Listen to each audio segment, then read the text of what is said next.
तर चला मित्रांनो, लावणी आपली बऱ्यापैकी झालेली आहेच म्हणजे तर एक मुद्दा बोलायचा होता. प्रत्येक गोष्टीमध्ये पैसा बघू नका, समाधान शोधा. आजकाल काय झालं आहे, लोकांकडे पैसे भरपूर आहेत पण समाधान नाही आहे. समाधान शोधा. समाधान जर का तुम्हाला हवा असेल तर तुम्हाला निसर्गाच्या सानिध्यात आल्याशिवाय पर्याय नाही. तुम्ही पैसे कमवाल, तुम्हाला असं वाटेल आपण पैसे कमवू, पैसे कमवल्यानंतर समाधान भेटेल, पण नाही. पैसे कमवल्यानंतर मग अजून कमवू दे माणसाला हाव लागते ती खूप.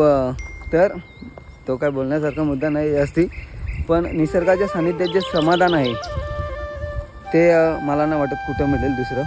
म्हणून निसर्गामध्ये या, निसर्गामध्ये जगा. तर बघू आपण, बघता आपला हा ब्लॉग असा संपन्न झालेला आहे इथे. भेटूया पुन्हा नव्या ब्लॉगमध्ये, नव्या व्हिडिओमध्ये. जय जिजाऊ, जय शिवराय, ओम स्वामीराम.